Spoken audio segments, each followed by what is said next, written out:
আমার মেয়েটি কিন্তু প্রচণ্ড পরিমাণে খিচুড়ি লাভার, আর আজ আমি ওর জন্য বানাবো ডালিয়ার খিচুড়ি। আর তার জন্য আমি নিয়ে নিয়েছি কিছুটা পরিমাণে ডালিয়া, যেটা আমি একটু জল দিয়ে ভালো করে ধুয়ে নিয়ে কিছুক্ষণের জন্য ভিজিয়ে রাখবো। আর এদিকে নিয়ে নিয়েছি মুগ ডাল, সেটাও আমি জল দিয়ে ভালো করে ধুয়ে একটু ভিজিয়ে নেব।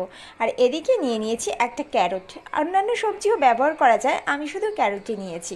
আর এদিকে কড়াইতে অল্প পরিমাণে তেল দিয়ে একটু জিরে দিয়ে গাজরটা একদম কুচিয়ে সেটা কিন্তু ভেজে নিচ্ছি।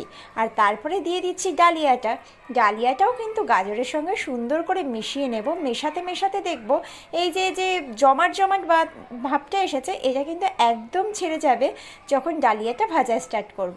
তারপরে হালকা ভাজা হয়ে এলে দিয়ে দেবো মুগ ডাল দিয়ে কিন্তু বেশিক্ষণ ভাজবো না, ওটা দেওয়ার পরেই কিছুক্ষণ পরেই জল দিয়ে দেবো এবং নুন এবং হলুদ একটুখানি মিষ্টি দিয়ে, আর যদি বড়রা খায় তাহলে লঙ্কাও দিতে পারো, লঙ্কা দিয়ে ভালো করে এটাকে সেদ্ধ করতে হবে। আর সেদ্ধ করার পরে দেখো এরকম গাঢ় গাঢ় একটা ভাব চলে আসবে।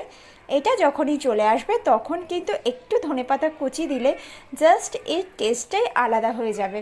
আর এভাবেই কিন্তু রেডি হয়ে যাবে ডালিয়ার খিচুড়ি।